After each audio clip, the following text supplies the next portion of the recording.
Masayang araw mga mamis! Kumusta na po kayo? Welcome to my YouTube channel.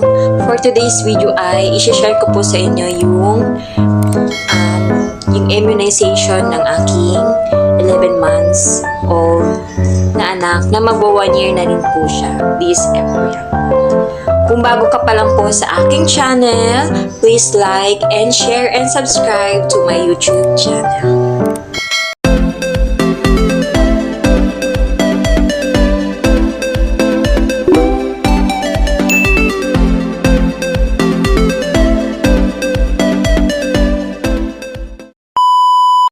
Mga mamshis, ito po yung immunization record po ng aking pangalawang baby po. Ito po yung record niya. Ito po, papakita ko po sa inyo. Baligtad lang po siya, pero sana maklaro nito. Ito po yung lahat. Ito po yung lahat na nabaksin sa kanya. Start pa lang po siya sa birth pa lang po siya, naka-immunize na po siya. Na-immunize na po siya ng BCG vaccine. Sunod-sunod na po yung hepatitis B vaccine. Yun po yung magiging bakuna ng ating baby. Yung mga first time mom dyan, dapat po lagi niyong pong chinecheck yung immunization card nila or record para kung ano po yung ini-inject sa kanila. Dapat po lagi po kayong nagtatanong sa health center kung ano po yung tinuturok sa kanila para aware din po kayo yung sa record din po nila. Ngayon kasi is magwa 1 year na po yung anak ko, so may last inject po siya ng TCB. Yun po yun, coming na po yun ngayon.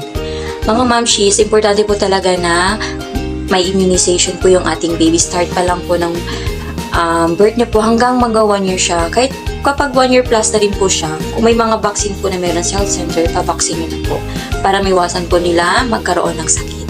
Meron po kasi ngayon na kumakalat na sakit na pertussis po, yung tinatawag nila na whooping cough po, yung ubo. Yung symptoms at sign naman po nun, kapag umabot po yung ubo ng mga babies natin or mga adult natin na anak na 2 weeks po. 2 weeks, tapos meron pong mild na fever, may sipon, tapos po yung parang runny nose, yun siya. In 2 weeks yun siya. Dapat po pa-check up nyo rin po sa doctor nyo or sa pediat po ng inyong mga babies. Na-search ko po kasi yung pertussis, yung transmission niya po, makukuha po kasi ito siya sa person to person through respiratory droplets or contact with airborne droplets. Kung wala naman po kayong pupuntahan sa labas po, yung pag-crowded yung mga tao, pwede nyo naman po kayo sa loob lang po kayo ng bahay kasama yung baby nyo. Mas maingat po at mas maganda po na sa loob lang po sila.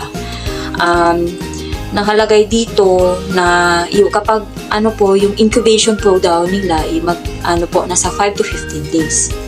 About po sa vaccination po ng pertussis po, meron po yan sa mga hospital na vaccination po niyan.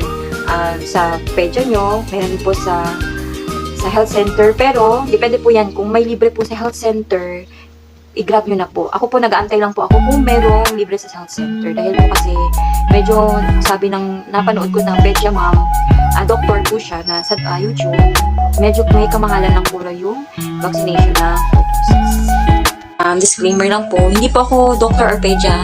Isa rin po akong nanay, mami na katulad niyo po na first time mom, second mom, or maraming anak.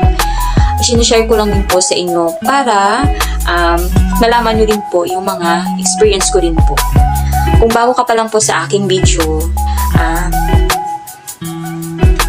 please like and share and subscribe to my YouTube channel. Dito lang po muna mga mamshis dahil po nagigising na rin po yung baby ko.